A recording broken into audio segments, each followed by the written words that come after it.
पाक सल्लल्लाहु अलैहि वसल्लम के बरगाह मक़सूद में अपनी हाज़िरी सबूत के साथ पढ़ने के लिए पढ़िए अल्लाहुम्मा सल्ली अला सय्यिदना सफ़ीदना मौलाना मुहम्मदिन बारिक वसल्लम सलातुन व सलामुन अलैका या रसूलल्लाह सल्लल्लाहु तआला अलैहि व आलिहि वसल्लम।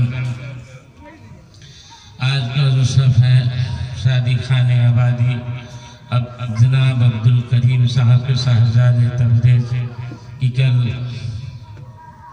शादी खाना आबादी कल तब्दील होगी। हुज़ूर पाक सल्लल्लाहु अलैहि वसल्लम की सुन्नत अदायगी होगी।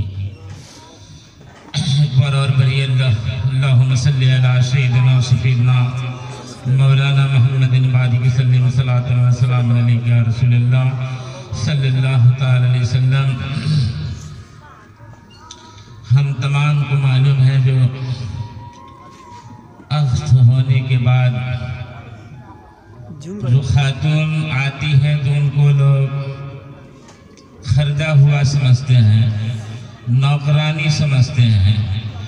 आया है तो हर काम की जिम्मेदारी उसकी दे दी जाती है। घर में चाहे कितने भी लोग रहें, तमाम की जवाबदारी उसी बच्ची के ऊपर ही होगी। इसलिए कि आज के मशायरे में लोग अख्त कर लेने के बाद उस बच्ची को ऐसा समझते हैं कि कहीं से हम नौकरानी लेके आए हैं घर में। इसलिए हुज़ूर पाक सल्लल्लाहु अलैहि वसल्लम औरतों को इतनी इज्जतें दी, इतनी दर्जा दी। सबसे पहले खदीजा कुबरा रज़ियल्लाहु ताला अन्हा जो इस जमीन पर पहली मर्तबा ईमान लाने वाले हैं और बेवा से हमारे हुजूर पाक सल्लल्लाहु अलैहि वसल्लम निकाह फरमाए। जिस समय वहाँ सजा दी जाती थी, जो बेवा हो जाते थे उस समय हमारे हुजूर पाक सल्लल्लाहु अलैहि वसल्लम हर चीज को तब्दील कर दिए और औरतों की इतनी बड़ी मकाम दी जो आज लोग उन्हें जलील करके, जिस घर में लड़की है वहाँ रहमत है और लोग उसको जहमत समझते हैं, ताकि दुनिया वाले उनको जहमत बना दिया। जिस घर में बच्ची अगर पैदा ली तो माँ बाप का चेहरा उतर जाता है, लेकिन हुजूर पाक सल्लल्लाहु अलैहि वसल्लम की सुन्नतें हैं जो जब बच्ची पैदा लो घर में मुस्कुराओ, खुशियां मनाओ। लेकिन नहीं, किसी से अगर किसी ने पूछा कहाँ भेलो, लड़की है भेले, लेकिन ऐसा नहीं बोलते जो हाँ फरिश्तों का आना जाना चालू हो जाएगा हमारे घर पर आए, इसलिए कि हमारे घर में बच्ची आई है और अल्लाह तबारक व तआला उन्हें दुनिया में हमारे घर में भेजे हैं। इसलिए फरिश्तों का आना जाना आज से हमारे घर पर शुरू हो गया। लेकिन नहीं, लोग दुनिया वाले अभी जनाब असद रजा चतुर्वेदी साहब छठी के दूध बोलते हैं कि छठी के दिन मछली और रोटी का सारा ब्याज अपाची ये चपाती जोड़ के लोग लेते हैं। लेकिन नहीं, इस पर हम सबों को गौर दौर अपने करना चाहिए। जब हम अपने में झांकेंगे तो दूसरों को बुराई कभी नहीं पता चलेगा। अगर हम अपने में देखते रहेंगे हमेशा तो नुक्ता सा भी अगर दूसरे को बुराई कभी नहीं दिखेगा आपको। लेकिन एक अंगुली अपने तरफ बाहर वाले की तरफ करते हैं, हमारा ही शरीर का अंगुली चार हमारे तरफ करता है। ऐ बंदा, तू दूसरे को गलत साबित करते हो लेकिन चार गवाही दे रहा है। इसलिए हम सबों को चाहिए कि रब तबारक व तआला की खौफ में अपनी जिंदगी को गुजारे और हुजूर पाक सल्लल्लाहु अलैहि वसल्लम की जितनी भी सुन्नतें हैं, तमाम मीठी मीठी सुन्नतें सुबह से लेकर शाम तक उनके उनकी सुन्नत को अदा करें। इसी में हम तमाम लोगों का भलाई है। खोजेंगे तो मिलेगा, ना खोजेंगे तो कुछ नहीं है। दादा तेगे अली रहमतुल्लाह अलैह फरमाते थे, यही के हारे हार हुआ और यही के जीते जीत हो।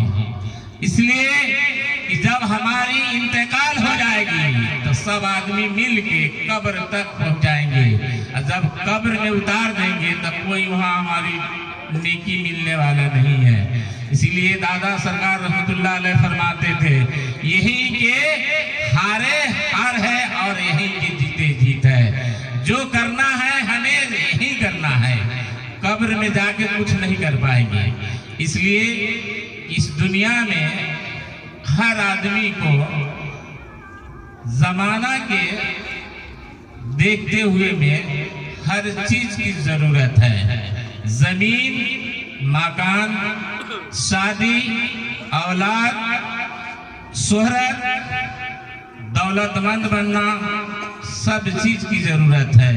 लेकिन अता कहाँ से होगा वो हमको आपको पता नहीं है। कहते हैं हम बहुत मेहनत करते हैं, बहुत पसीना हमेशा निकलता है और निकालना पड़ता है, लेकिन अल्लाह तबारुक व तआला के नजदीक पहुंचने के लिए कोई तो भी रास्ता चुनना होगा या नहीं। अल्लाह के नजदीक पहुंचने के लिए हम सबों को मस्जिद में जाके सजदा से आबाद करेंगे, तभी अल्लाह के नजदीक हम सब पहुंच सकते हैं। इसलिए कि जब आप फजर की नमाज जब अदा करेंगे तब फजर से लेके जोहर तक आप जो कुछ भी करेंगे, दुनियावी काम या दीन के काम, सब आपको नेकी में शुमार होगा। और फजर का फरिश्ता जोहर तक आपकी निगहबानी में रब तबारुक व तआला रखता है। जैसा जोहर का अजान हो गया तो फिर उस फरिश्तों को बदली की जाती है, फिर जोहर से असर तक फरिश्ता अलग रहेगा। इसलिए हम सबों को इसी में भलाई है जो अल्लाह तबारुक व तआला के खौफ में, उनसे डरते कि जिंदगी गुजारना चाहिए। और हुजूर पाक सल्लल्लाहु अलैहि वसल्लम के बताए हुए और चले हुए पर हम सबों को चलना चाहिए। इसी में हम सबों को भलाई है। अगर आपको कहा जाए जो फला चीज किसी बंदा के चुरा के लेके आओ, तो फौरन आप उसके इंतजार में रहेंगे। फलाना शख्स का घर का दरवाजा में ताला लगा है या नहीं लगा है, या उस पर घर पर है या नहीं, उसको देखते रहेंगे। लेकिन आपको कहा जाए अल्लाह तबारुक व तआला से छुपा कर कोई चीज लेकर आओ, तो आप हमें बताएं जो अल्लाह तबारुक व तआला से छुपा कर कौन चीज और कहां से लाएंगे आप। अगर कहा जाए ये काम अल्लाह के छुपा के करो तो आप कहां करेंगे। इसलिए अल्लाह तबारुक व तआला से कभी भी आप हम सब दूर नहीं हैं, अल्लाह के सामने हैं, अल्लाह हमारे सामने है। इतना है जो अल्लाह को हम नहीं देख रहे हैं, लेकिन अल्लाह तबारुक व तआला तमाम बंदों को देख रहे हैं। इसलिए हम तमाम को चाहिए कि अपनी जिंदगी इस तरह जिए जो दुनिया में भी कामयाब रहे और आखिरत में भी। इसलिए कि जब अज़ाबे कब्र होगी तो हाँ कोई नहीं होगा, दुनिया के मालो दौलत दोस्त जो भी हैं कोई नहीं होगा। जब होगा तो आपका अमाल होगा, जो अच्छा किए होंगे वही आपका मददगार होगा। इसलिए कि दीन में भी अगर कब्र में रखा जाए तो अंधेरा रहता है, यहाँ तो रात के बात होगा तो क्या होगा। इसलिए हम सबों को भला इसी में है। और इसलिए हम सबों को हमारे बोलने में कसदन जो भी गलती हुआ हो, इसलिए हम सब मिलकर पढ़ें अस्तगफिरुल्लाह रब्बी मिन कुल्ली ज़ंबि वतूबु इलैह। और कल कलमे तैयब ला इलाहा